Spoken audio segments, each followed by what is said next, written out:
Assalomu alaykum aziz prezidentim. Prezidentimga murojaatim bor. Meni murojaatim xalqimga ham, hammaga, butun O'zbekiston xalqiga murojaatim bor. Eshitsin deb shu nimaga chiqdim. Men Farg'ona viloyati Uchko'prik tuman Sarqo'rg'on qishlog'ida Qosimova Inobatxon bo'laman. Meni farzandimni O'qchi tumanida O'qchi qishlog'iga bo'lishtirgan edim, o'g'limni. O'qchi tumanida bo'lishtirganim dekabrda 27-sida. Shu bilan oldi berdi, yo'q deyishdi, boshqa dedi. Meni bolam yanvarda endi telefon olib berdi, darrov telefon olib berdi. Telefon ham qaytadan ham chiqqan ekan. Telefon olib berdi. Qiz jinda telefonroq qiz ekan, shug'ullangan, hamma yoqda tushunadigan, ahli katta ekan. Shular telefon olib berdi. Bolam Toshkentga ishlagani ketdi, uylarimiz chalaydi. Qozog'istonga ketdi, fevral, mart, aprel Qozoqda bo'ldi. Shu xullas koron shuna qilib yurib, uyda bitirib olaman deb yursa, qizni dugonalari qizni sirini bolamga aytib qo'ydi. Qiz boshqa Sardor degan bola bilan yana bitta maqsadmi bilmayman, sotga bordi, kirmadi bola. Yana bitta bola bor ekan ichida, bolalar ko'p ekan. Bolamga Sardor bilan qizni yozishganini tashabdi Gulobar degan qiz. Ular bir-biri bilan aloqa qilib yurar ekan, gaplashib. Uni orasida keyin bir 9-si o'qiydigan qiz ham bor ekan. Bolamga telefon qilishgan, telefon qilib, siz bilmaysizmi Maftunani qanaqa qizini, Maftun Shaltaq desa, meni bolaman har qanday yigit so'raydi, har qanday erkak so'raydi, surishtiradi. Isboting bormi? Isbotimiz bor degan qizlar. Ular keyin zapisda o'sha gaplarni tashab bergan bolamga. Bolam Maftunaga telefon qilgan. Bu aprelda oldidagi, fevraldagi muammo. U o'limga buni sababi yo'q. Telefon qilgan, qiz tan olgan. Tan olib turib, telefonga har bitta zapisini telefonga yozdirib olgan. Gapini bolam qizni yurib nima bug' yeganini yozdirib olgan, telefonning ichida bo'lgan. Buni ovsinlarim, qaynisilarim hamma eshitgan. Ammo lekin tergovchi eshitmadi. Kelin kelib chorshanba kuni aprelda boshida bitta dugonasi bilan kelib telefonni olib chiqib bersin degan bolamdan tashab ketganini bilib qoldi qiz. Bolam Qozoqqa ketgan, ammani telefonini olgan, o'zinikini tashab ketib, o'chirgani kelgan. Bu telefonni bitta qo'ymay gapirgan gapini o'chirib ketgan, olib chiqib bermayman desam, debdi ovsinlarim. Ammasi bermayman, ichidagini biz eshitganmiz, tursin desa, kichkina kelin olib kirib beribdi. Qishloq ko'rgan, u Maftunani kelgan, ammo tergovchi bilmadi. Qishlog'imga kelganni mahalla, kuy keldi. Va keliningiz uyalmasdan kelibdi qishloqqa, Inobatxon deb o'zimga aytdi. Nima bo'pti kelsa dedim men, nima deyardim? Kepti, uyimga kepti telefon uchun. Bolam tasha ketganini bilibdi. Ekrani sinib chiziq bo'lgani uchun, Maftun men boshqa telefon olib ketyapman deganini bilib shu telefonni ishqida kepti. Kelib olib chiqib o'chirib ketibdi telefonni. Oradan o'tib yaxshi edi, 22-aprel kuni tort qilib berib yuboribdi. Nevaramni tug'ilgan kuniga. 22-23 janjal bo'lavergan, telefon qilishni boshlashibdi. 2 kun ko'tiga quvib telefon qildi. Men yo'q edim, Gulistonga ketgan edim. Xo'jayinim yo'q edi, doktorxonada edi. Qaynamga 90ga kirgan qaynamdi. Bu ahad enasidan ham kepti, raza so'kibdi. Mos ekan, telefon qilib oxlig'imda olib kelib ber, telefonga oxlig'imda olib kelib ber, telefonga oxlig'imda olib kelib ber debdi. Oxiri xo'jayinim kelsa, xo'jayinim gaplashibdi.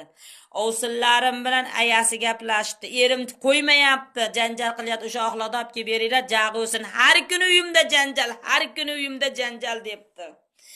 Biz prokuraturaga bir xil gapirdik. Bizni bitta luxsi gapirganim yo'q. Haqiqatni gapirdim, mana shu gapni gapirdim, boshqa gap gapirganim yo'q. Xo'jayinim, "Quda nima, qanaqa quda?" deb rasak so'kinibdi. Uni og'zidan chiqqan gapni men sizlarga gapira olmayman.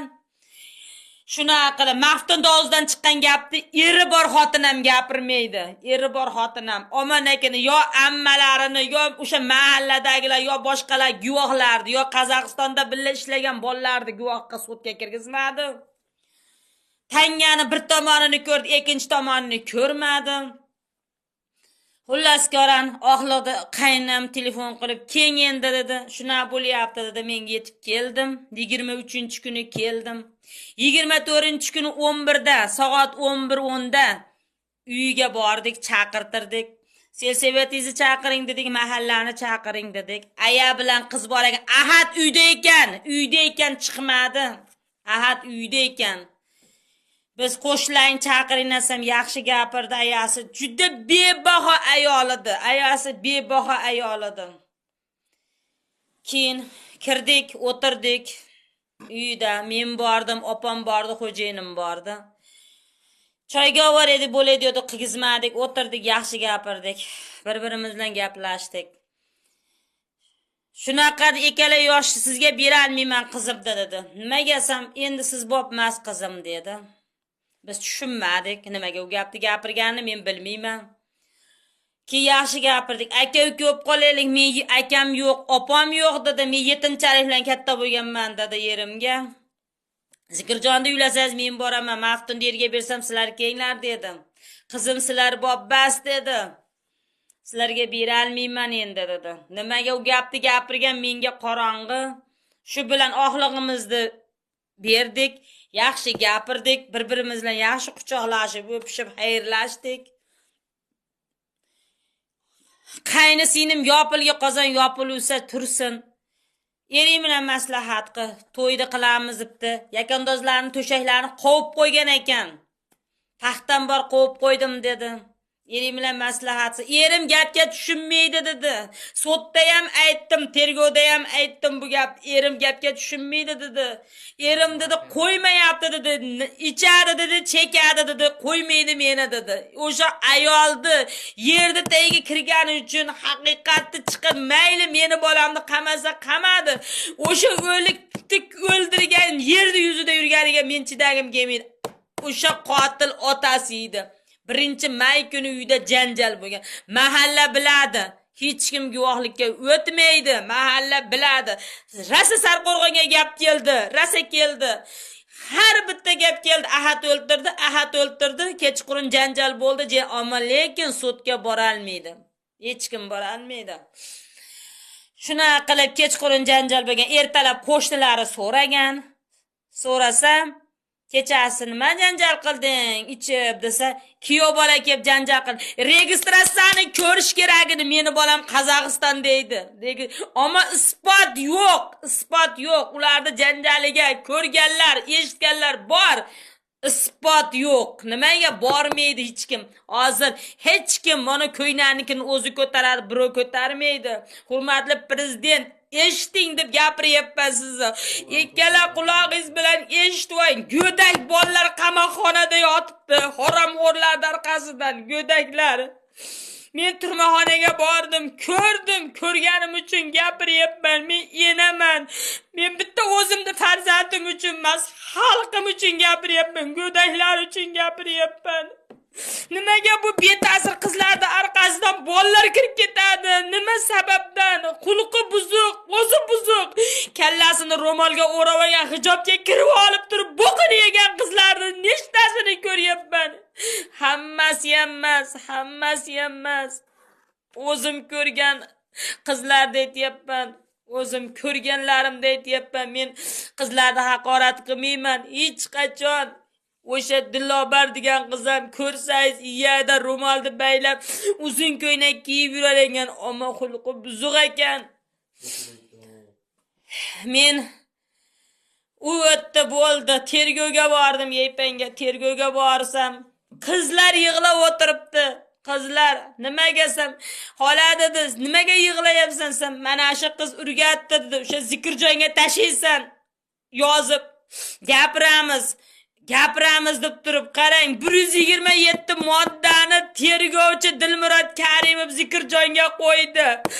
U istatgani meni bolam urgatmagan ekan. Bitta o'zilik qildi. Yonida birov bo'lganda edi. Mana men gapirdim. O'tmadi.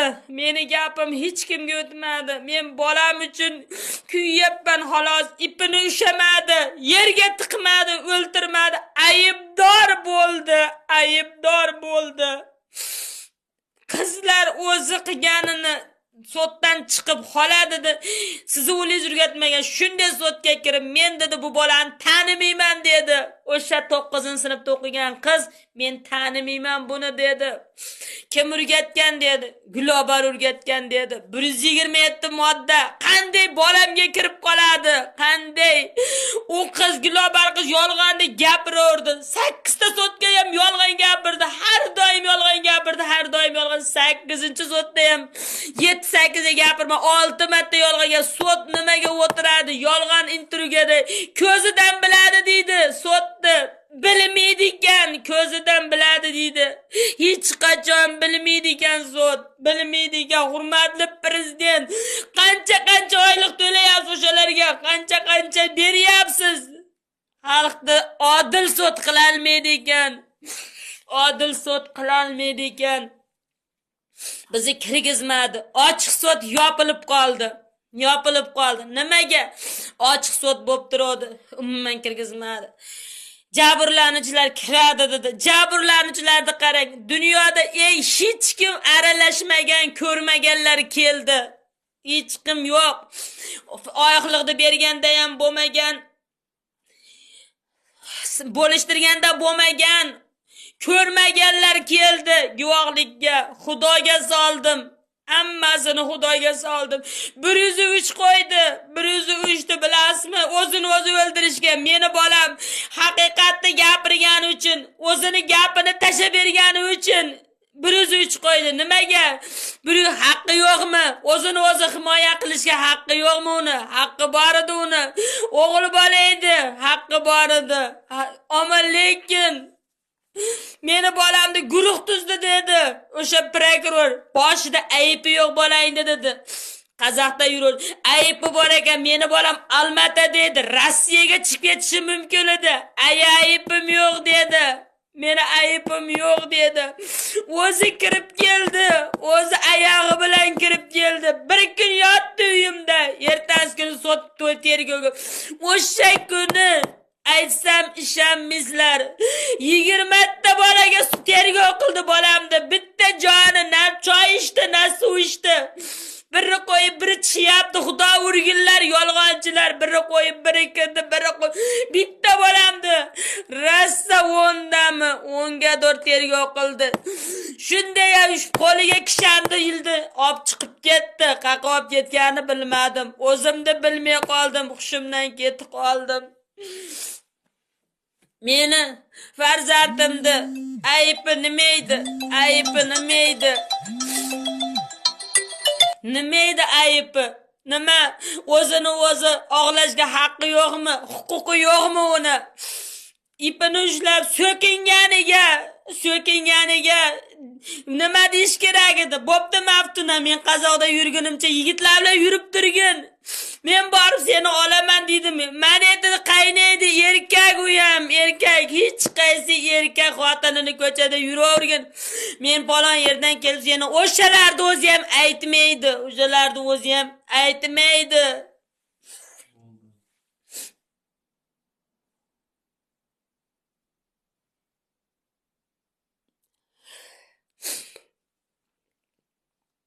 Sud bo'ldi. Tergovga bordik. Dilmurod Karimov degan bir yigit tergovchi ekan, qarang. Tergovga bordik, prezident. Hurmatli prezidentim bordi. Tergovchi hammadan burun jinoyatchi aniq deb tepaga buyruq berib bo'lgan ekan. Qaysi jinoyatchini bir kunda bo'yniga qo'yadi, yillab jinoyatchini tovush uchun 3 oy, 2 oy, hatto 1 oy tergov qilmadi bolamni. Bir kunda tergov qildi. Ikkinchi kuni qorasi yopiq sud qildi o'sha yerda Farg'onada. 3-kuni ham bir marta keldi. Shu bilan menga ko'rsatmadi. 2 oyga ko'rsatmadi bolamni. 2 oy ko'rmadi.